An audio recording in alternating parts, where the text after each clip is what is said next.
Well, good morning or good afternoon, good evening, I suppose, since we're doing this virtually. You could be anywhere in the world. Thank you for joining, to my fellow panelists, to all of the participants on Zoom, Creon Butler from Chatham House, who will chair this distinguished panel, and a special thank you to Chatham House for joining with us at HSBC to put forward events during the London Climate Action Week.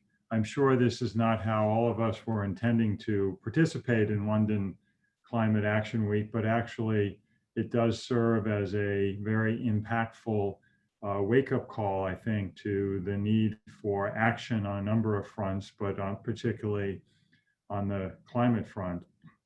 Well, in some ways, the coronavirus has pushed many issues to the back burner, including, some might say, climate change and action in response to climate change. In my view, it has only made the situation to focus on climate change more urgent.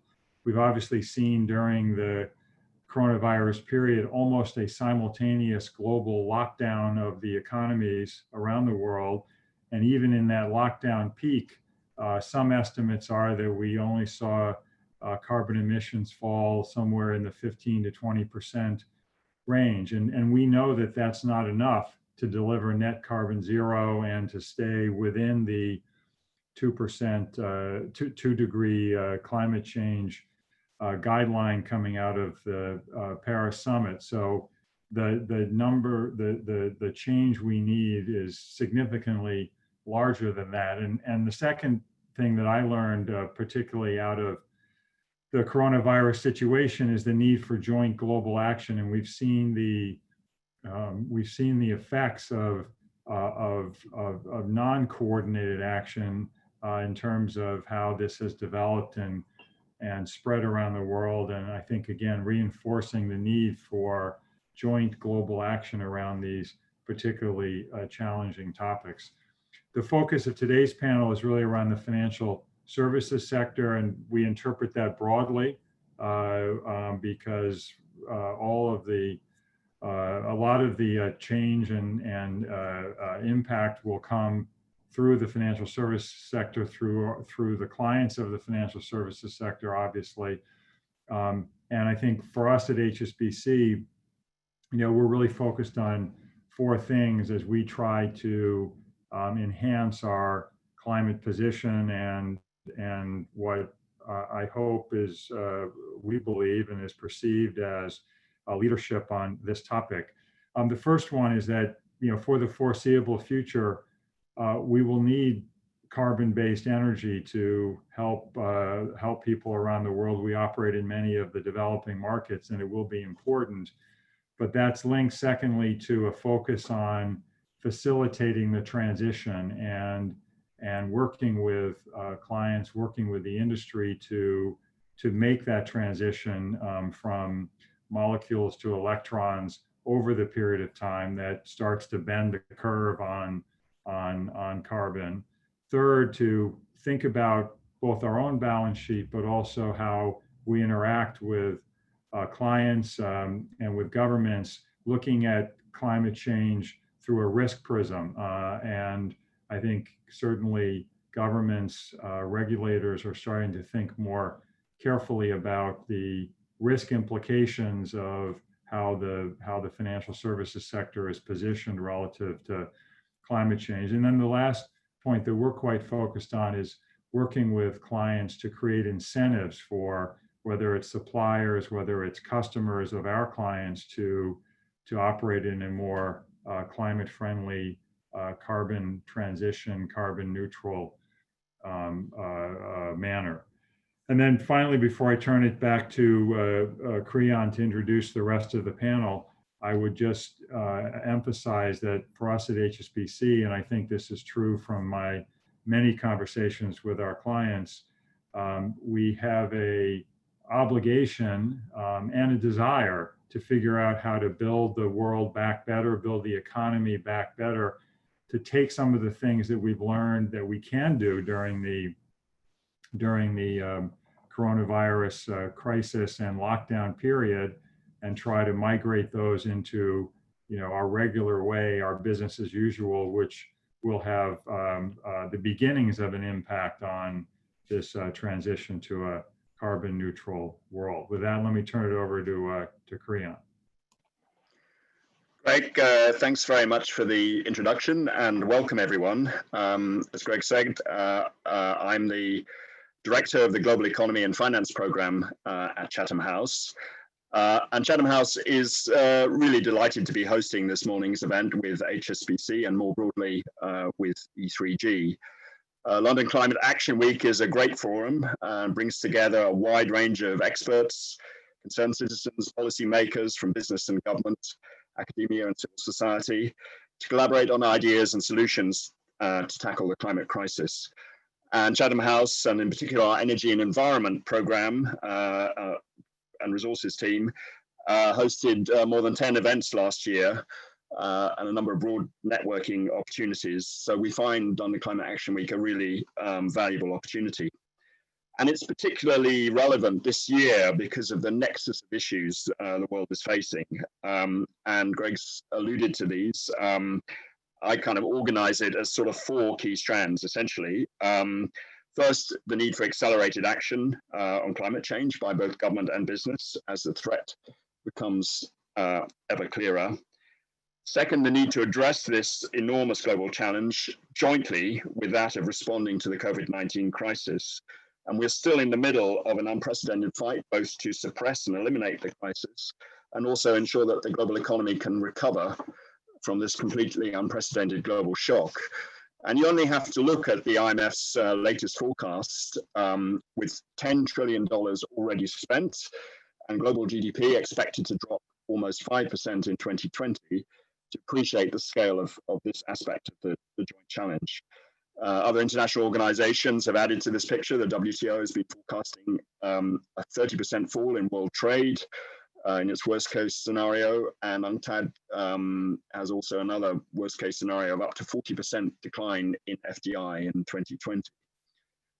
Third element, a third strand, is the specific opportunity that the UK has to lead global action, both in the context of the government's commitment last year to achieve net zero emissions by 2050, but also crucially next year as host of both the G7 and COP26.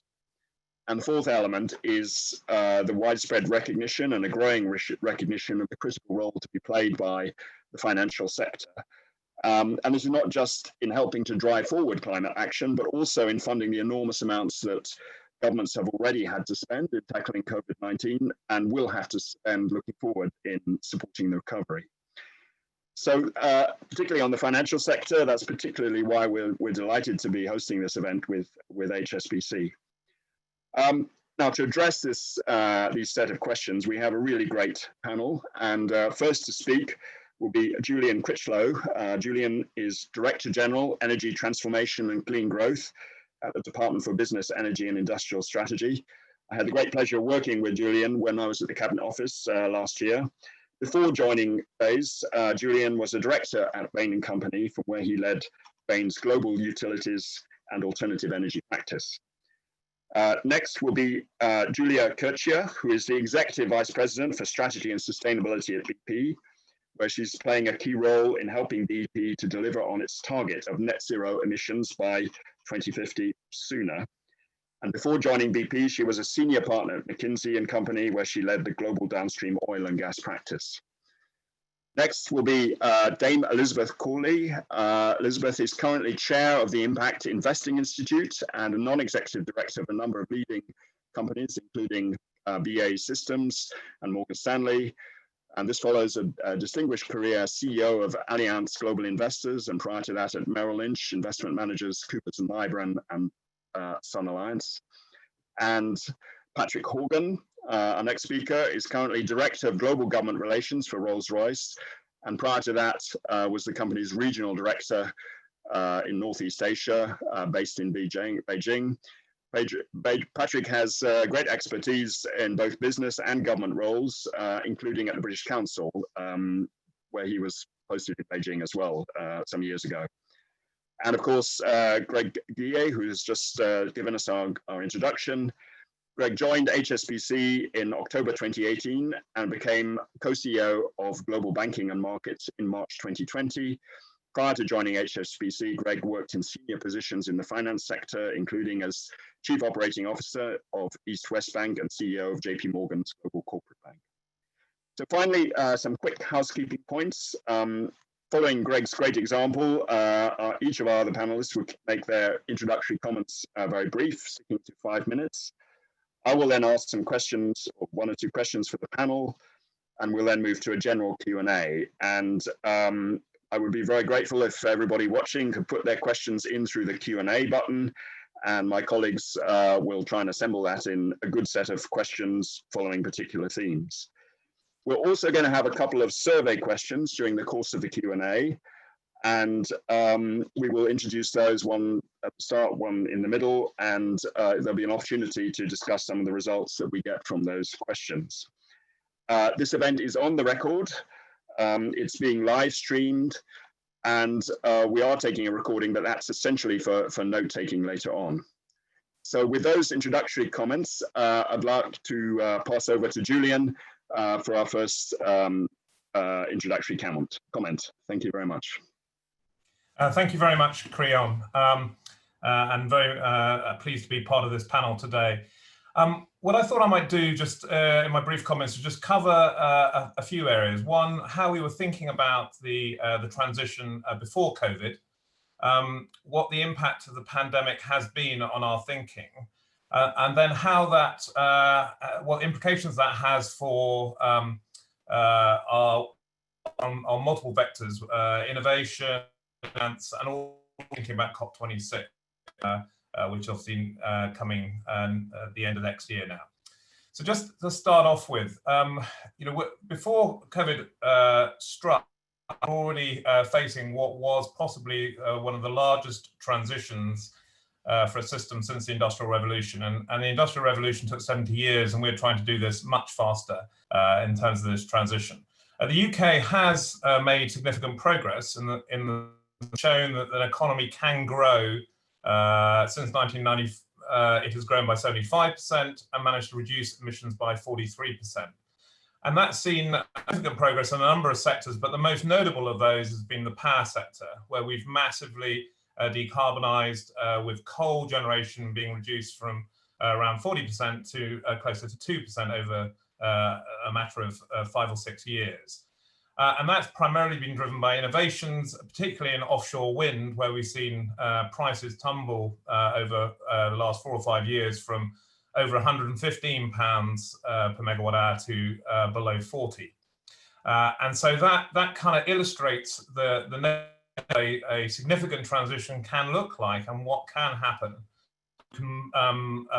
Build a significant industry. We're seeing offshore wind is a very significant industry, which we're hoping to grow from 10 to 40 gigawatts.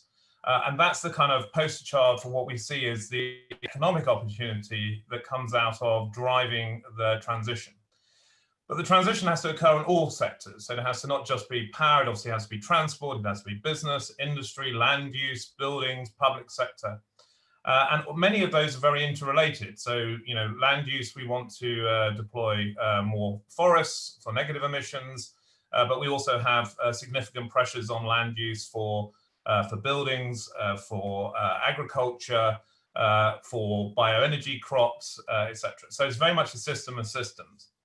The second thing is that we need, just in the UK alone, Creon was talking about the global investment numbers, but in the UK alone, we need probably 700 to 800 billion of capital to be invested to help the transition. And this has a significant opportunity.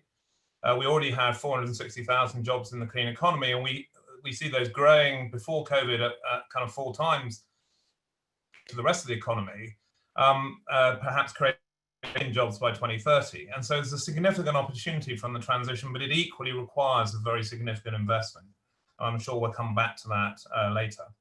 In terms of COVID, clearly COVID has been a major public health challenge. It's challenged our resilience and our supply chains, but it's also created through the economic, through the lockdown, an economic challenge which creates challenges and economies are facing. And that means everybody's tightening their belts and everybody's focusing on making sure those investments are focused as closely as they can. And we could, if you look at the kind of global depression that's predicted, and you look at the pathways, it's an economic issue, but for a climate, it's barely a few weeks of respite.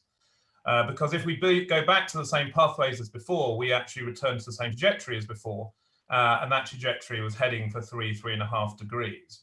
So what we're looking at is how do we tick effectively all our boxes? How do we address the climate and deliver net zero? How do we create the resilient, clean jobs, which also help support, in the case of the UK, levelling up? And how do we support climate as well as biodiversity? Tick all of these boxes at the same time. We think that that can be done through the pathways that we've been laying out. And we also think there's a lot of innovation that will come. We've seen that innovation, as I said, in the power sector. We're seeing it now in the transport sector with electric vehicles. We're seeing it, in the UK is very committed to carbon capture and storage, which will enable all kinds of new sectors like bioenergy capture, also enable things like hydrogen.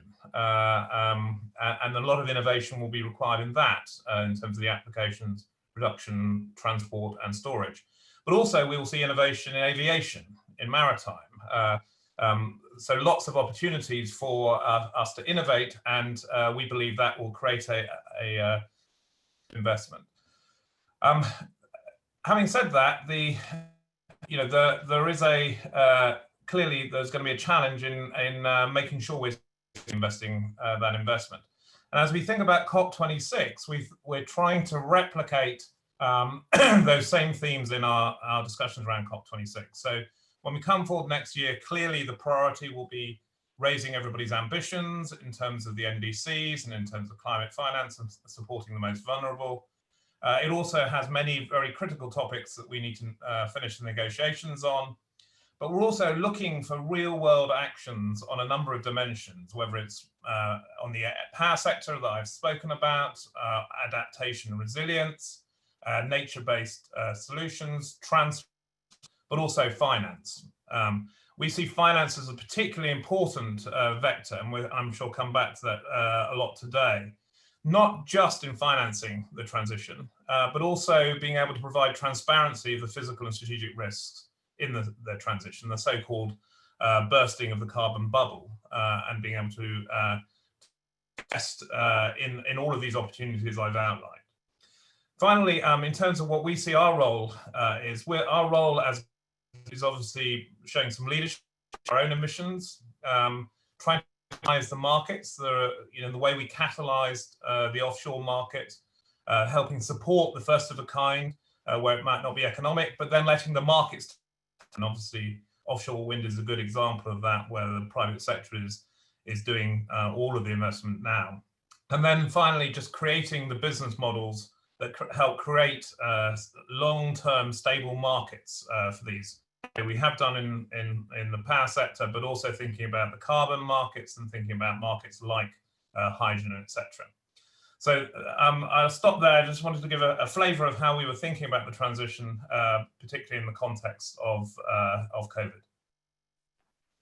Julian, thanks very much. I mean, I think you illustrate extremely well just the enormous complexity of managing the system, which is kind of squared in a way when you have COVID-19 on top of the already existing challenge that we had identified before the pandemic broke. Julia, over to you for the next intervention. Thank you, Kriyan. So first of all, good morning, everyone, and thank you for inviting me. This is literally my first external engagement since I joined BP, and it's a privilege to speak at Chatham House, albeit given the circumstances, we have to do it virtually. I was going to cover 3 core areas. The first one was why COVID has actually further reinforced our purpose and ambition to become a net zero company. The second one is very much around the steps we are taking to make BP more resilient, both as we navigate the COVID health and economic crisis, but also to embrace the transition as we look forward. And finally, how we believe this creates a unique opportunity for the world to build back better and how we think we could go about it. I'll start by taking you back to April, when economies were locking down in response to COVID. At the same time, OPEC Plus agreement collapsed, and that actually flooded the global oil market. And for the first time in history, we had negative oil prices. Dr. Fatih Birol, the head of the International Energy Agency, called April possibly the worst month experienced by the oil industry ever. And that was my first official month on the job in BP. And it was also an early test for the new purpose and ambition we adopted in February. And just as a reminder for everybody, our purpose being reimagining energy for people and our planet, our ambition to become a net zero company by 2050 or sooner, and to help the world get to net zero, and both underpinned by 10 very concrete aims. The first 5 ones very focused on getting BP to net zero on all of our emissions. And the second 5 in focus on helping the world get to net zero. So when COVID hit, people asked us if COVID would weaken our commitment to our ambition and our purpose. And the answer was no, it actually reinforced it. If anything, COVID has demonstrated that a wider social purpose is no longer a nice to have, and society expects corporations to do more than simply maximize shareholder value. And we definitely see it. I think many investors see it too. And we see the importance of the S, as for social and ESG, increasing significantly. So we have mobilized, we've taken action to protect our people, our company and our communities. So as you might know, we have provided free fuel for emergency services in the UK and the US. In Brazil, our bioethanol production was turned to making hand sanitizers available to local communities. And we made significant donations both to the WHO COVID Fund and to the mental health charity Mind. But COVID also reinforced our commitment and ambition and to our ambition and our purpose. We are very much working on it, and we will share our plans as to how we intend to deliver on our ambition and aims in our Capital Markets Day, which is coming in September. So if I turn to how COVID has impacted us in terms and the steps we've been taking to make BP more resilient, I think there's 2 dimensions to it. There's a short-term dimension and a long-term dimension. In terms of the short term, our CEO Bernard has actually described the environment as brutal, right? And because of that brutal environment, we have had to take necessary actions and accelerate some of the actions. So we cut our CapEx by 3 billion this year, and we aim to drive down our operating costs by 2.5 billion in 2021. Ultimately, we're aiming for a balance point of approximately $35 per barrel in 2022, and that's more than a third lower than we had in 2019. And so that all sets us in a place where we have to make hard decisions, and we have had to make hard decisions already. And as you might have seen, we will see close to 10,000 people leaving BP this year. Well, this was part of a broader plan to reinvent BP. COVID has accelerated the speed at which we have actually taken that action. If we look at the long term, we're also taking action to improve our resilience and our ability to deliver for shareholders. We're reinventing BP. So we're restructuring the business away from the 100-year-old upstream downstream model to one that aligns to the energy transition and allows us to thrive in the energy transition. We are reinforcing our focus on customers, be it consumers, cities, corporates, and on integrated low carbon energy solutions, and bring in molecules together with electrons. We actually talk to molecules, electrons, and bytes because we believe digital will have to actually underpin that integration. And as mentioned, we're updating our strategy, and we will be providing more details on it in September. In light of COVID, as you have probably seen, we have also changed our assumptions for oil and gas and carbon prices from now until 2050. We lowered our oil price assumptions, taking the average over that period from a Brent price of $70 per barrel of 70 to 55. We lowered our gas price assumptions, taking the average over that period down from $4 MBTU to 3 in terms of Henry Hub, and we increased our carbon price assumption for operational emissions to $100 per ton in 2030. Now, this might all sound very academic, but those figures actually are vitally important and they come with very large implications.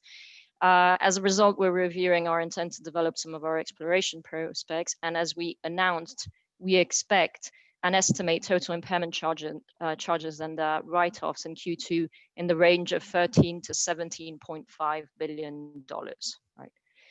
I can imagine that's difficult for investors to hear, but we know that many appreciated the transparency and the clarity, and transparency and clarity is also one of the core elements that we are working on and focusing on as we navigate through the transition. We have established a successful model with the investor group Climate Action 100+, and in this year's annual report, we set out our response to Climate Action 100+ resolution that we supported at our 2019 AGM. And this includes our strategy and how it is consistent with the Paris goals, and we will come back to it in September, how we evaluate new material investments for consistency with the Paris goals, and a range of metric short-term targets and goals. And as you know, we have also embraced TCFD and will be reporting along those lines. Finally, if I turn to building back better and how governments and public policy can help us in the world build a better future, we believe there's no one size fits all approach. But we support some core principles, right? The first one is that we do call on governments to attach green conditions to any recovery packages. We do believe companies who receive public support should be required to improve their carbon performance, but we also acknowledge that timing is critical and that asking too much too soon could kill some of the hardest hit sectors such as aviation and transport. And those sectors are critical as we navigate through the energy transition, and they need to survive to be able to transform. Right? Secondly, we do believe that governments should increase policy support for green infrastructure, fuels and technologies that accelerate the energy transition while creating growth and jobs. And this basically means supporting renewables, clean hydrogen, carbon capture, storage, and bioenergy. We believe that energy prices should reflect low carbon imperatives, and that specifically means raising carbon prices while taking action to address the impacts on the lower income groups so that it does not hit them. And finally, we do believe it is paramount to support decarbonization in developing economies. These economies are likely to account for a significant share of future growth in emissions, but this growth can be curbed if we act now. And in the recovery, those economies should not be forced to choose between promoting cleaner energy and supporting jobs and livelihoods. So I think as a closing point, I just wanted to emphasize that from BP, we want to work with government, investors, and society to definitely build back better. And if I come back to our purpose, I think we want to be a force for good in the world and fundamentally embrace the transition. And we will come back to you in September with all the details as to how we plan to do that. Julia, thank you very much. I mean, I think you highlight many points, but I was particularly struck by the challenge I think everybody faces of both responding to the immediate crisis, but also doing the long-term thinking and planning at exactly the same time. It's not always the case in a crisis that you have to do this, but clearly in this area, as in others, that's very much the case. So thank you very much. And our next intervention is from Elizabeth. Over to you. Thanks, Krian, and thanks everybody for having me here this morning on such an important topic. Brilliant kickoff by Julian and Julia there, frankly, and I'd like to build on what they've said. And you put it really well, Krian. How do you react to one of the most difficult crises humanity faces at the same time acknowledging that the climate crisis is urgent as well as chronic? And those two things don't happen in the same time frame. And capital markets and pricing mechanisms are inefficient in trying to balance those realities. And I think one of the challenges we face is the speed of financial innovation at the same time as we see innovations in energy, transport, housing and other sectors. So there's no doubt at all that we have to work, as Julian put it, in systems within systems. And if we don't find ways of connecting previous silos where there are multiple agency functions that keep us separate and actually protect us from moving into anti-competitive behaviors, we need to find ways of working across silos and for finance, the real economy, government and the social sector to work together on critical programs. And we need to do that while we're addressing a major challenge in thinking about how we renew and rebuild after COVID. Everybody talks about Build Back Better and we all absolutely want it. We really do. I can't think of anybody who's saying, no, we want to go back to the old ways. The challenge is not what we want. The challenge is what we're actually going to do. How do we evidence the fact that we want to be different moving forward? And how do we evidence in a time frame when capital markets are not necessarily going to be as effective and efficient at rewarding the right behaviors in the right reporting periods? So I think we do absolutely need to think across E, S and G, environment, social and government. The S is absolutely becoming more and more important, but at the same time, as we just heard Julia acknowledge, and as we heard on the radio this morning, we're going to face unprecedented job losses in the UK, and that's going to be replicated around the world. The innovations that are creating rapid growth in clean energy, in clean housing, and other bioscience areas are not going to be sufficient to replace many, many jobs in the near term. So whatever we do on climate has to be thought about holistically. We have to think about the S as well as the E. And I know there are views that that could slow us down and that slowing down means irreversible climate damage and biosystem damage. But if we don't do that, the risk is we get a societal and political reaction against change because we're leaving too many people behind. And we'll be leaving people behind, countries behind. We already see the consequences of climate change in immigration. We shouldn't assume that it's in our gift to make this choice. One of the things that the COVID virus has done is prove that there are vulnerabilities even in developed countries. We've seen extraordinary response, both personal and governmental and corporate, and that stopped something becoming an even worse tragedy. But if we don't learn from that urgent response across sectors is what we need. So my challenge would be both to ourselves in the finance sector, but also to government and to corporates. How do we really reskill? How do we rebuild an economy that means we're not going to leave another sector behind that's already been badly damaged? What do we do to think about all stakeholders, the communities, the people who will have jobs, the people who won't have jobs? The skills agenda is absolutely vital. And we shouldn't forget that there are now teenagers who have been without education for a while and for whom the prospect of a reward for education is now very remote. We've got a whole swathe of generation who don't know how they're going to have a future that is part of the wonderful world that we've all benefited from, frankly, on this call. So we have to think very, very thoughtfully, and this is what we're doing at our institute, the Impact Investing Institute, about Green Plus. The Grantham Institute is doing some wonderful work on it. Companies are doing wonderful work on it. One of the most encouraging things I've seen is that instead of seeing corporate and social responsibility as an adjunct at the side of a company's behavior, many, many organizations are bringing it central to their purpose and thinking about what are we really doing. Now, of course, as Julia said very eloquently, there are going to be sectors where they would want to do that, but they don't have the luxury. You can only transform if you survive.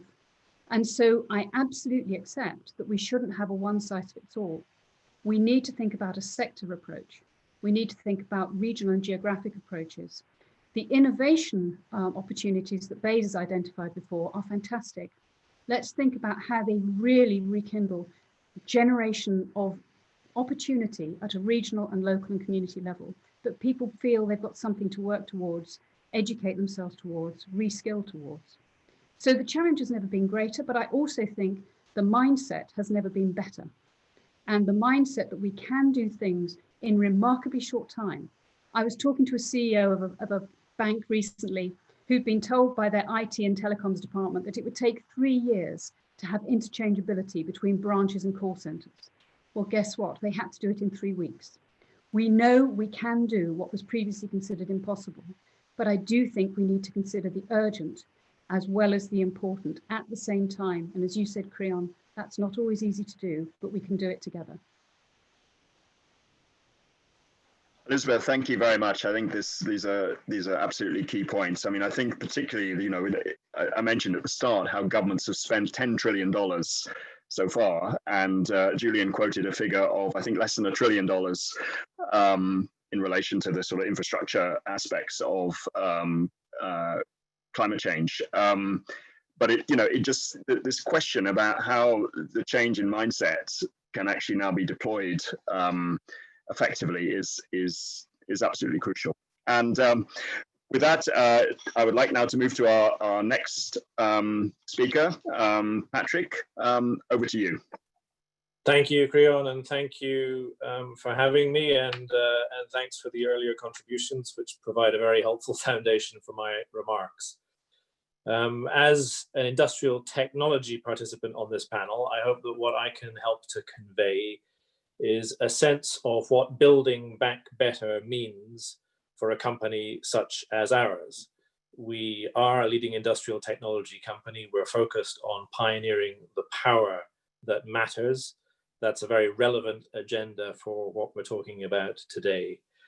In order to give that snapshot, I need to give some sense of the approach to the low carbon transition before COVID-19, a sense of the impact that COVID-19 is having upon our industry, our sector, and our company, and therefore the orientation that we're now having to adopt coming out of this situation. I think it's important to recognize that in an industry such as ours, in particular the aerospace business within Rolls-Royce, there has always been an emphasis on reducing emissions and improving the efficiency of our product. It's one of those industries where actually, when you have fuel as a major operating cost for all of the airlines, there has always been a big economic incentive to drive efficiency and improvements of that type. And that is where our R&D spend, in many cases also supported by government, has been focused. And there have been international targets that the industry has been aiming towards for some time. So well before the current situation, we'd moved beyond that baseline, that economic alignment baseline, and sustainability, sustainable power had already been put firmly at the center of our corporate strategy, with a focus on electrification and digitalization in particular. To illustrate that, last year at the Paris Air Show, the chief technology officers of the leading aerospace companies, ourselves included, adopted a three-pillar approach to this agenda with a continued improvement of existing technology in aerospace. That sounds boring, but actually it's where some of the most immediate benefits can be realized. Developing and commercializing sustainable aviation fuels, and then looking for radical new technology solutions at both the aircraft and the propulsion level. Those conversations had been continuing ever since with growing momentum. Our R&D had been increasingly aligned towards that sustainability agenda, and the strategic direction of the company adjusted accordingly. And then we have COVID-19 coming along. And it has to be said that this is truly exceptional in its impact. It was interesting at the outset to observe the extent to which industry forecasts of impact were being predicated on experience that actually has not proven to be relevant.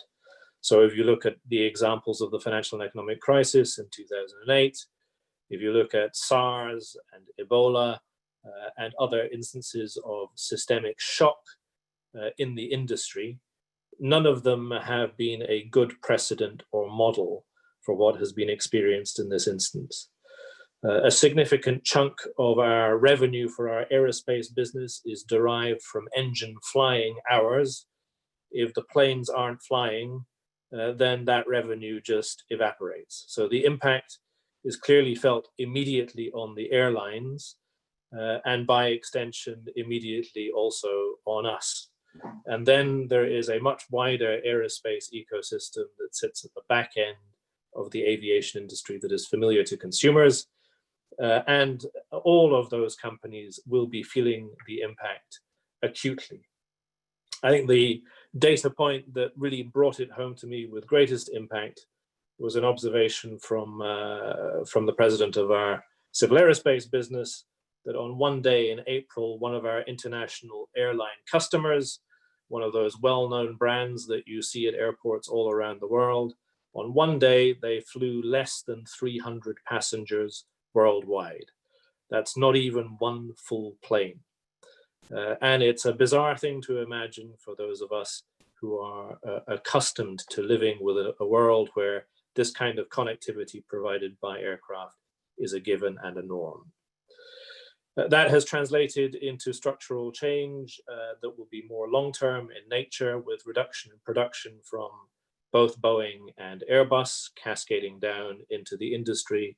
And it has translated into the job losses that have been announced across the industry, most recently by Airbus yesterday. And we are not accepted from this by any means. So that all goes to demonstrate that actually what we're dealing with here is something that for a number of companies in the sector throws up genuinely profound and existential challenges. It's not simply a short-term modest impact. This is profound. We, like others, have taken the immediate and necessary steps in order to ensure that we can ride out the storm. But it has done what has been commented on elsewhere, which is accelerated and provided a catalyst for change that may already have been underway, and in some instances for a more radical rethink of the change agenda that needs to be acted on now. In our case, clearly it means that for a period of at least some years ahead, and nobody knows for certain when a recovery to 2019 levels will occur, but everybody suggests it's at least 3 or 4 years, and in practice, nobody really knows. There clearly has to be a rethinking of that industry as a whole, and we have seen an acceleration of the efforts to address the technology changes that will be required in aviation and in other forms of transport. It is a cliche to see the words challenge and opportunity used alongside each other, but it is a cliche that in this case really holds true. It is an exceptional opportunity when you have a situation like this to realize technological change in industries where otherwise it might have been very slow to occur. And of course, there are good reasons for some of these changes to be difficult and slow to implement. The industries in which we work are some of the toughest to decarbonize, and that's a complex challenge. I could go on at length about the different technology options being explored. We've heard passing references to them already. Clearly, it is the case that even under stated policies, there is a massive challenge for the UK and globally in the reduction of emissions. And we are in an environment where increasing data use, electric car usage means that electricity will grow at more than double the pace of overall energy demand. For a company that is a leading industrial technology company with a focus on power and propulsion, it's a challenge, but it's also one heck of an opportunity.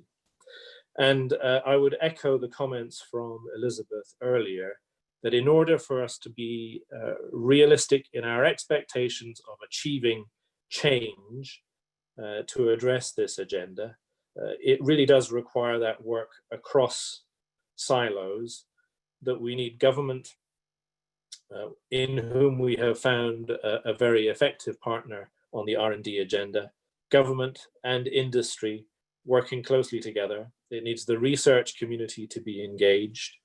It will require cross-sectoral partnerships to enable a systems approach and transformation. It will require thinking about things in ways that we haven't previously. For us, the opportunities of aligning a small modular reactor offer with the production of sustainable aviation fuels as a key element in reducing emissions and decarbonizing aviation, but also as an effective means of providing base power for hydrogen and other technology options in the future, is a fascinating new possibility, but it's one that requires an ecosystem around it in order to be realized. And then a closing point: it is very easy in some of these dialogues to get trapped into talking about this situation in a nation state bubble. Of course, if we're talking about addressing the challenge of decarbonization and getting to a net zero emissions position by 2050, it is intrinsically an international challenge. And in the industries in which we work, that are all about international connectivity, aviation, shipping, rail, these things will require international cooperation, and for the UK, for that matter, to play an effective role as an advocate within the international community for that kind of change. Thank you very much. Patrick, thank you very much, and thanks to all our panelists for their interventions, which I think have set the scene very well. We have 45 minutes to go for the session, and we've already got an enormous number of questions. So I'm going to skip my own questions and move directly to try and group together some of those that we're getting from our audience. But what I would like to do also at this point is just to introduce the first of our survey questions so that people have a chance to respond to that, and then we'll come back and talk to those very shortly. So I think, Charlotte, you're going to put up the survey question, yeah? And as I understand it, everybody now has an opportunity to respond to that. And while they're doing that, we can move on to one of the first cluster of questions that are coming in from the people who are looking at this webinar. And actually, it's very good. It starts actually around the financial sector, and there are a number of different questions looking at the role of the financial sector, particularly in relation to this challenge. So what I'm going to do is highlight a number of those questions and then come to each of you. And really, it's for you to say which particular aspect you want to respond to. In some cases, you've already responded to some of these, in others not. And on the financial sector, one of the questions is, given its critical role, does the financial sector really get it in terms of across the board, how much of a role it has to play in this transition? And you can look at that either from within the financial sector or without. And there's clearly some areas, some aspects where they do, but there may be some sectors which still have to move forward in realizing their role in relation to climate change. And a linked question is around the leverage that the financial sector can put on governments. So to what extent can the financial sector play a role in leveraging action by governments? There's a question about specific financial instruments. So when one's looking at the challenge of climate change, I mean, particularly in this context of COVID-19, is there a particular role for new financial instruments, and are there any that one would want to highlight? And also, I think a really crucial question that is not just about the financial sector, but I think it's appropriate we should handle it now, which is the question of just transition. And clearly we need, and Elizabeth has highlighted this as others have, it's very important that in tackling climate change and COVID-19, it's not just about those things, it's about the broader picture. One crucial aspect of that is around the transition and the impact of that transition on equity. And the question really is the role of the financial sector in relation to that. So those are a whole bunch of questions looking at the role of the financial sector. And what I'd like to do, Greg, is come to you first. I think that's very appropriate. So if you'd like to give your thoughts on any of those points, that would be really good. Sure, Kriyan, thank you. And thank you to all the other panelists for the insightful comments. So set a very good stage. Yeah, I would say first, it's hard for me to speak about the sector as a whole, but if I start with HSBC, I'd say we clearly have been on a journey, and that journey today is at a place where we absolutely get it. And if you look at our CEO Noel Quinn's statements, Mark Tucker, our chairman's statements about the importance to HSBC of being an observable leader in the climate dialogue and in helping all the other constituents drive change in behavior, it's front and center for us and to us. But I would focus, when you think about that journey, and I would extend this, I think, to my peers, our peers in the sector.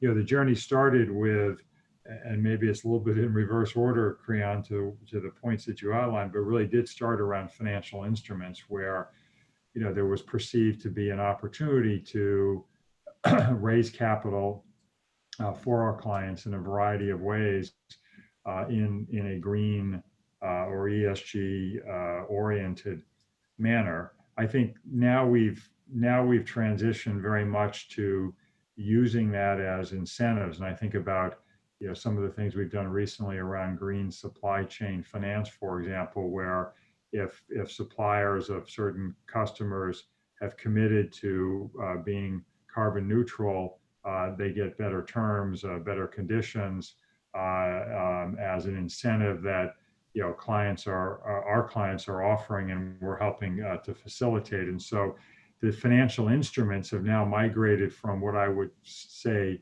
initially was probably a feel-good state to a state of really helping to drive transition and changing behavior.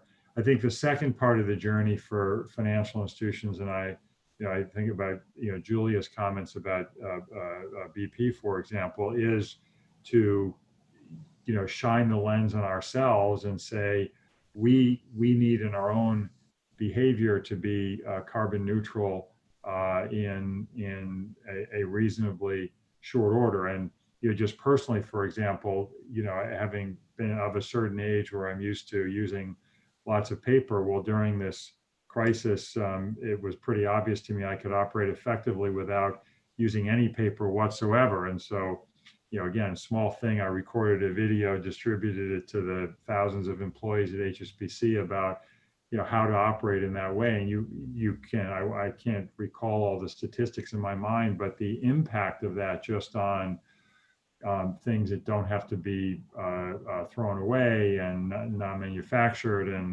and so forth is significant. And so I think it's then shining the light on ourselves and saying we don't have a right to be engaging in this conversation with our clients unless we are on the journey ourselves to net carbon zero. And then I think the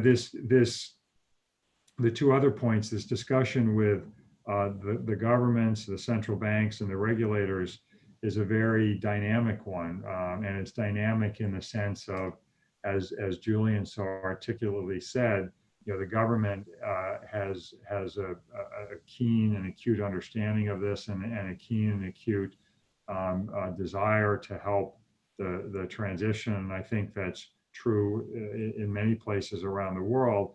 And then how does the financial sector, I think, can work with the governments in terms of establishing risk profiles and risk metrics to facilitate behaviors around this transition. I mean, we have an obligation to be very risk aware, and that's one that we share with, I think, governments in the increasing emerging risks of being too heavily oriented towards the molecule end of the energy producing arena.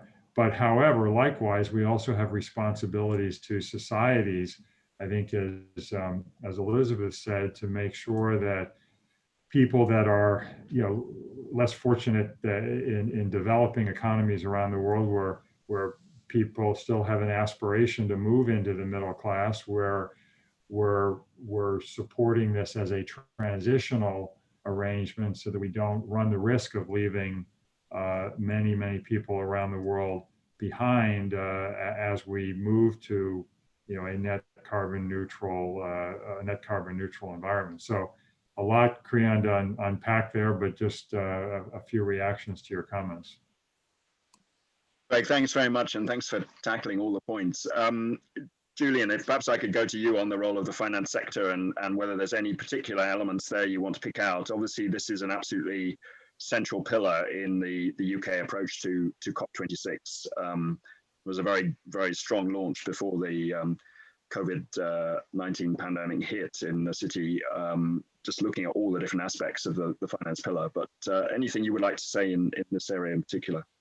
Yeah, I think, Creon, it's just the level of investment, as I mentioned, just in the UK, if you multiply that out globally, as we think about the scale of investment required to build back better, is going to be huge. And so having the financial institutions and private sector investors in the right way is one of the most important imperatives that we see coming out of COVID. Now, obviously, from a UK perspective, we've talked about our desire to have that transparency built into our reporting over a couple of years. And we're obviously very engaged in with the sector in how that might be possible. And a good example of that is the work that the bank is leading, looking at climate financial stress tests, which is beginning to develop the language that we can apply in a rigorous and robust way to show to investors what the impact of potential climate scenarios are going to be on their investments. And it makes good business sense to be investing where you see investments having a long-term, fast growth and resilient performance, and not to at least be transparent of where investments have more climate financial risk. And so moving from the Bank of England, the Mark leading for COP26, and we think that is going to be a very important to try and make all financial flows, and not just public sector, but private sector, which will be the vast majority of flows,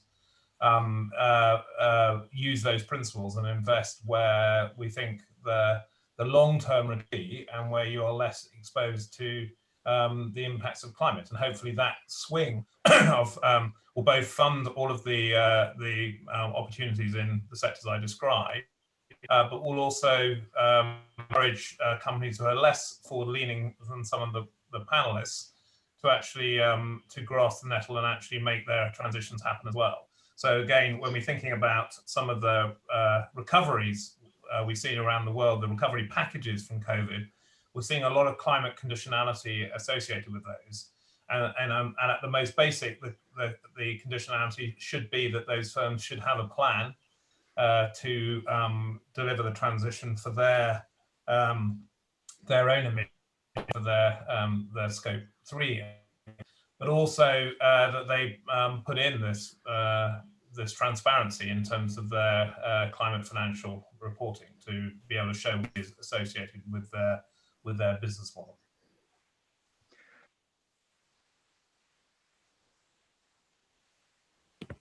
I think you're on mute, Cleo. Thanks very much. You do this better than me. Yes, you highlight the power of this lever, but I think also it brings out one of the points that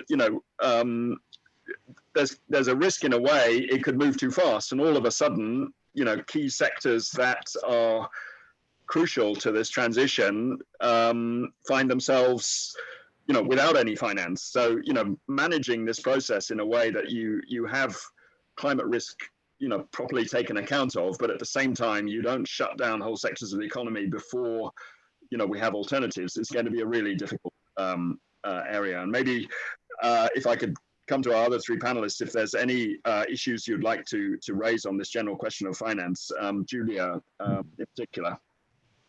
Yep.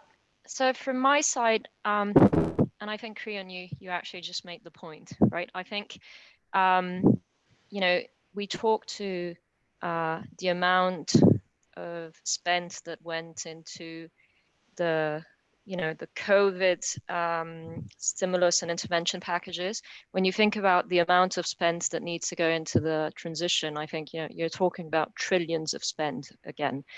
And so we see very much the transition not only as something that we have to do, but also something that we want to do, because we see it as an incredible opportunity. And we fundamentally believe that with the scale of change that needs to happen, companies such as BP, with our global scale, with our ability to manage very large, complex projects, should be part of a solution in terms of actually driving it forward. And that basically brings us to the point you were making, which is we very much see the financial sector as a partner in the transition. And we do need that partnership as we transition, and the acknowledgement indeed that we can't shift from one day to the other to the energy transition, but we need to manage it on a specific time frame. And that basically also means indeed availability of financing for growth, right, in these new energies, recognizing the requirement and the need as we do so for transparency, right? So linking back to Julian's point, transparency on climate risk and transparency in terms of TCFD. But when you put all the elements together, it does come towards a notion of partnering industry and the financial sector as we embark on it. And I just wanted to pick up on Elizabeth's point on reskilling and the link to the just transition, which I fundamentally agree on. It is, and again, in September, we'll also present our new sustainability frame, and just transition is at the core of it, right? Reskilling will be, as we go through the transition, a critical priority, and fundamentally agree with the point, right? We need to embrace it and ensure that we can actually drive that forward. Thanks very much, Julia. Elizabeth, any points you'd like to add on this area? Just to build on those points, thank you, Creon. I think underpinning this, we talked about capital flows and capital innovations, and they're absolutely vital, and Greg highlighted a few. I mean, people may not know that there is now a credit default swap that's being created to look at ESG, and you can actually start to track what the spread is between investment grade and ESG rated companies, and it's a very interesting instrument, because it's starting to price the risk that Julia talked about. So Julian's point about transparency is key. Getting risks transparent, disclosed, and reported on in a consistent manner is absolutely fundamental to starting to help markets be more effective in pricing this in. And it's essential. However, on its own, it's a necessary but not sufficient condition, because what we really need is patient capital, not just transactional and flow capital. And the incentives for patient capital have been whittled away, partly in response to what happened in the financial crisis and the very, very low cost of debt, and many of the actions that had to be taken to keep the financial system going. So we need to rebalance towards patient capital. And I think that's one of the things that governments absolutely should focus on. And I know it's something the Treasury's looked at from time to time. My encouragement would be to say, look at that urgently. I'll give you an example. Most of us are saving towards a pension plan, and these days most of us have it in a defined contribution or 401k scheme, whatever it's called around the world. In this country, those plans don't invest patient capital. We're talking about 20 to 30-year liabilities, and yet they don't invest. And if you ask why, it's because their platforms, which are expensive, complex, and highly regulated, but their platforms don't price it well enough, and they haven't worked out how to invest patiently. And yet we have massive flows going into patient capital, and we have a system that is not changing rapidly enough. And one of the government interventions could well be to say that's just not acceptable. Just as the oil industry, energy industries, industrial and engineering industries are having to face the challenge of things needing to be done in the short term that just don't pay back until medium or long term, that's going to be true in finance and in parts of the financial infrastructure as well. And to build on Greg's point, we have to shine a light on ourselves. So I think that's something that absolutely should be done. The second thing I think we absolutely need to do is recognize that TCFD and disclosure of risks is an important step, but it's not the only step. It will enable investors and individuals with their own money to start to differentiate between risky companies and non-risky companies. It won't help them necessarily to identify good companies where they want the money to go. So we need to go beyond risk avoidance and risk mitigation to look at what companies are doing to create benefits for not just shareholders, but all stakeholders. And I think that's going to become a scrutiny. For example, just look at what's happening now about our realization of how our supply chains work, even in this country. We were sensitized because of past tragedies to supply chains that where we've outsourced abroad. We didn't realize, I don't think many of us realized, our drive for cheaper food, faster food, and what it's doing to our supply chains within our own country, where we can see bubbles around the virus building up because of working conditions I suspect many of us would be ashamed of. As investors and owners of capital, we can start to ask questions of companies about how they take their broader responsibilities, as well as generating a return for us. And those two things are not inconsistent. Thanks very much, Elizabeth. I mean, I think it also flags an issue that we put in one of our survey questions, which is around the role of the accounting profession, because clearly you need a sort of an arbiter in defining what companies are doing and in properly evaluating it and so on. And clearly they're going to have a role, and that goes beyond TCFD. Patrick, any final points before we move to the next question, which actually is going to be one for you. So I don't know if you want to pass and wait for that, or if there's comments you want to make on this. Well, no, I think there are others more expert, and the comments have been well made. My only additional observation is that actually our financial services community has a very valuable role to play in not just the pricing of risk and helping people to understand how best to allocate their capital during this period, but also in recognizing that with the transition to some new business models, and in some cases with different timeframes around the investment and return agenda, that actually there is a role there that finance can play. And if you look at, for example, providing sustainable power solutions into less developed environments through microgrids or solutions that are not widely deployed yet today, some of those things will only be possible with innovative deployment of expertise by the financial services community. So that's my only addition.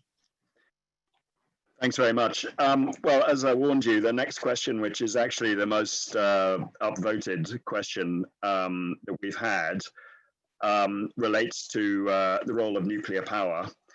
And in particular, I think this is to some extent highlighted by the fact that developments in Hong Kong recently have led to more questions being asked about exactly how the UK is going to approach its own nuclear power programs. So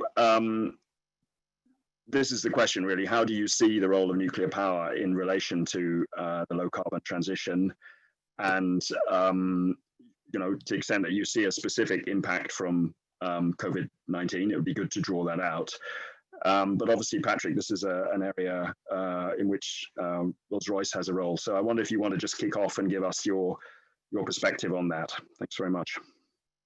Yeah, I spotted the question on the chat, and the question as posed drew attention to the particular issues being experienced with the traditional large nuclear plant and the challenge of that in terms of return on investment and how it fits alongside other solutions in the sustainability agenda.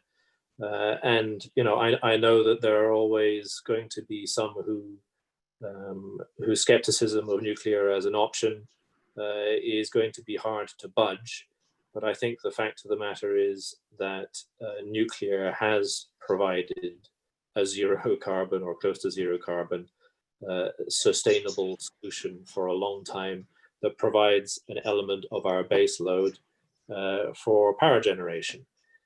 And in the energy mix, it is very seldom a case of it being a unitary solution, that actually you do need to have a range of different sources for power generation that have their different attributes. And nuclear today and historically has played a very valuable role there. And one that is a clean role at a time when that is one of our paramount objectives. So, and Julian may have additional comments to make around the financial models that sit behind large nuclear plants and the unique challenges associated with those. But I think we need to separate the discussion of the technology and what it can provide against a zero carbon sustainability agenda on the one hand, and then the discussion around the particular model and the financing issues associated with it on the other. Clearly, we do have a historic interest and involvement in some of the large civil nuclear plant. The focus of our discussions at the moment with regards to the net zero agenda is much more focused around small modular reactors that we hope and believe will avoid many of those challenges that have been associated with the large nuclear plants in the past. So I believe that it can play a very valuable role, that it has some natural attributes that shouldn't be downplayed in the context of some of the other anxieties about nuclear that are indeed challenges that the industry needs to address and communicate better around. Ian, did you want to add anything in that area? Thank you. Happy to comment. Firstly, just looking at the overall context, take the UK plan.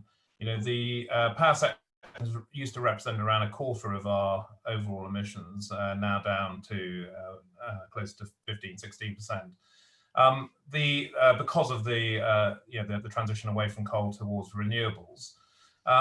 But when you look at what would happen if you put transport on, and then if you put buildings, heat and cooling onto the system, obviously you're looking for a huge increase in the low carbon electricity generation, probably a doubling of the UK overall grid, and maybe a 4 times increase in the low carbon generation. So in a sense, that's just a single example, the model of the kind of scale of the build out require. Secondly, obviously, we've seen a lot of deployment of different renewables in Europe. Secondly, obviously, we have a lot of wind in the north, and we have more sun in the south, which most people will recognise from their holiday plans in the past, pre-COVID. And that means that there's a natural affinity towards certain technologies in the north versus technologies in the south, and therefore it's not a one-size-fits-all. But in a system, if I come back to the UK system where we're needing that much new power, then we think we are going to have to deploy a number of different, to get the right systems balance, the right technical characteristics, and the right diversity of supply. So we see a huge role for renewables. We see we've always had a significant role for nuclear, which is a very energy dense form of generation. And we also are looking at options combined with CCUS for low carbon gas. So I don't see any one of those solutions necessarily being and then energy storage more generally. Other energy storage technologies will also play a part. So we think it's going to end up being a mixed generation economy, but it's going to be a huge investment in basically each of those dimensions. Julian, thank you very much. If the other panelists will forgive me, I think it's a good point to go back to our poll results. I think, Charlotte, you've just put those up now, so hopefully everybody can see them. So this is the most effective way of government to build back better with climate at its core. And a lot of attention, a lot of focus is put on the alignment issue, which I think is perhaps not a surprise. And then also the need for financial incentives from the government, which is perhaps also not a surprise if we have a broad sort of private sector audience looking at this question. I mean, if anybody would like to comment on any of those responses, anything that surprises you, or anything that you wanted to add in relation to that particular question, perhaps you could sort of wave at me, or otherwise flag, or just shout. Maybe that's an easier way. Yeah. I mean, obviously, Julian, yeah. I was particularly thrilled to see the direction which said that panelists don't get a vote on this, which I felt very appropriate, being a civil servant. But I think the kind of balance of options, I think, is interesting. It's not, the fact is that no single, obviously 32% was the largest share, and I think that reflects the fact that we're actually going to need probably action on all of these fronts. No single vector is actually going to deliver this. I mean, a good example of my 7 billion that I've invested, it won't come from the Treasury in terms of spend commitments, but there will be a significant role in catalysing certain sectors to start them.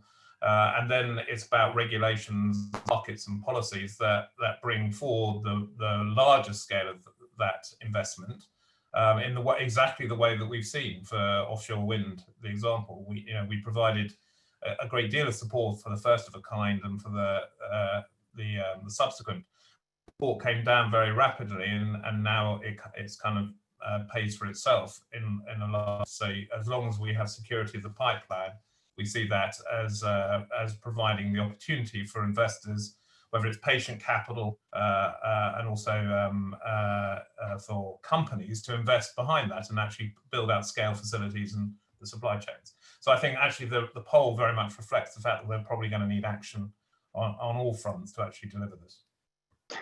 Thanks, Julian. I mean, I think this is really difficult policy questions, because to some extent there's a choice between regulation and catalytic action in each area, and getting that exactly right is going to be an enormous challenge, and one in which it's not only kind of work within government, but the best possible advice from outside as well. Did anyone else want to just comment on the results that they see? If you could just perhaps speak up if there's anything you want to say. Otherwise, what I could do is put up the next survey question and move on to some other issues. Okay. In that case, Charlotte, if you could put up the next survey, which kind of looks at this from the alternative perspective, and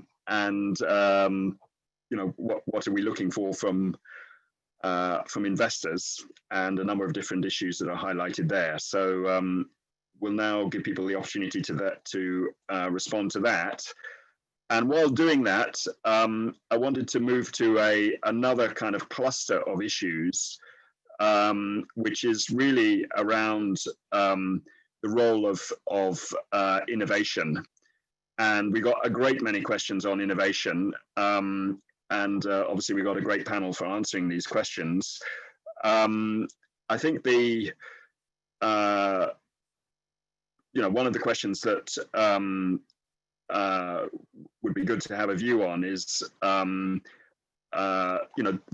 kind of government mechanisms that can be used to promote innovation and at the same time reduce risk for investors. Obviously, you can't take all the risk away, but it's really important to do that. There's, I think, a question around how do we ensure that innovation happens with the speed that's needed. I mean, I was very struck if you go back to 2015 by the calls from Bill Gates and others saying that we urgently need better renewable technology, that we're wasting a lot of money on the outdated technology, and that led to Mission Innovation, which stepped up public investment in renewable technology, and was one of the things, I think, but alongside increases in scale and subsidies that accelerated innovation. And I think there's a question around the sort of innovation systems that we need to create as well. So on this general question of the role of innovation in both the response to accelerated climate action and also COVID-19, I wonder if I could come to perhaps Julia first. Obviously this is a absolutely crucial area for BP, given the transition that you have in mind. Would you like to say something about that cluster of questions? Yeah, so let me start by saying that, yes, I think innovation will be critical to decarbonize the energy system. If I take as an example hydrogen, right? Think about clean hydrogen. We are seeing hydrogen potentially accounting for 8 to 20% of the energy mix in 2050. Yet, when you look at hydrogen economics to get today, be it blue hydrogen or green hydrogen, the economics are just not attractive, right, when compared to alternative. So we will need to see, and we believe we will see it, but innovation will be critical. A reduction in terms of the cost curves, similar to what we've seen in renewables for electrolyzer technologies, but also in general production of hydrogen, to make it viable, right? So, and there are news, for instance, already around, electrolyzer technologies in China at 50% of the cost of what we're seeing in Europe, right? So I think innovation in everything which relates to new technologies, be it carbon capture, storage, green hydrogen, and blue hydrogen, will have to be critical. Now, if we look at public and private R&D spent over the last years, we see a decline in public and private R&D spend. So to attract investment will require incentives, including, we believe, through the tax system, right? So yes, critical, we need to accelerate it if we actually want to achieve our objectives, and incentives will be critical to get there. Thanks. I mean, looking back at the sort of history of innovation, one of the sort of slightly scary things for me is how sort of other events can suddenly be absolutely critical in driving innovation. So you look at the tragic events in Japan, which led Japan to shut down its nuclear power chain for a period, and that actually drove change in Germany and subsidies, which created, the economies of scale for wind and solar and so on. And you have other events like in the corporate sector, the role that Tesla's played in sort of driving change among other car companies. So it seems a kind of random. There's elements of randomness in this which are crucial. Obviously, COVID-19 is a massive, massive event. And I just wondered if either you or anybody else would just like to pick out aspects of innovation which are really important to the low carbon transition, where this COVID-19 experience is going to play a really critical role. It's a big question, but I mean, I don't know, Elizabeth, whether you'd like to comment on that. It's a huge question. It's, you could come at it from many angles. I think there's a couple of things. One is obviously large companies need to innovate and to have the ability and incentives to do that. But I think also disruptors and innovators are absolutely key. And I do think what we've seen in terms of the surge of liquidity through civils and the bounce back loans shows that from a liquidity point of view, we've mobilized extraordinarily fast. If we can now think about that in terms of capitalizing investment, and particularly, what private equity or venture cap would call Series A investment. So we've got lots and lots of startup ideas. The challenge we have in this country, and more generally actually in the developed markets, apart from the US, is we don't scale those ideas effectively enough, and we don't incentivize them effectively enough. And so we need to see more of these brilliant innovations getting to scale. And I think the other thing is we need to see them getting to scale in different parts of the country. I mean, I think part of the Bay's regional scheme is a very good one there. And when we do that, and it comes back to COVID, let's think very creatively about the communities and parts of the country where we can really seed innovation, create new clusters of skills, create new clusters of education and apprenticeship opportunities that make this more sustainable. I mean, Rolls-Royce, BAE Systems and others do this in the engineering space, the electronic space. Let's do it in the green space and really have a fantastic ladder for people from communities who wouldn't think that they've got a future around green innovation. But that will require both fiscal incentives, it will require some patient capital, and it will also require a way out of that so we don't end up in a subsidized and sludgy industry that isn't globally competitive. So how do you get from that? You need really more effective Series A funding. Is there a role for the British Business Bank in this, or other finance where we can really start to have structural capital behind this, not just liquidity surges? Thanks very much, Elizabeth. I'm conscious that we are only 5 minutes now from the end, or 4 minutes, according to my clock. So what I'd like to do, Charlotte, if very quickly we could put up the final response to the question. So this is the role of investors. Interestingly, a lot of support for TCFD. In that respect. The others, again, quite broadly matched across the different areas. I don't know if anybody would like to comment particularly on this. I mean, Greg, in particular, I don't know if there's anything that you see there that's a surprise to you on the basis of, you know, the work that you do with your customers and clients. No, I would say that, you know, in part of this journey, investors, you know, whereas originally it was a hobby, I suppose, the ESG type investing. Now it's a requirement in the sense that the end investor, you know, public sector investors, whether you think about pension funds, private investors, are allocating capital into these areas. To Elizabeth's point, because there's a different risk profile, and you've started to see this divergence in the markets. And I think that then using it as almost an ESG activist, I mean, I think we will continue to see the emergence of the ESG activist pushing companies because they see it as a way to get good commercial returns, you know, investing in companies, pushing them to move the agenda.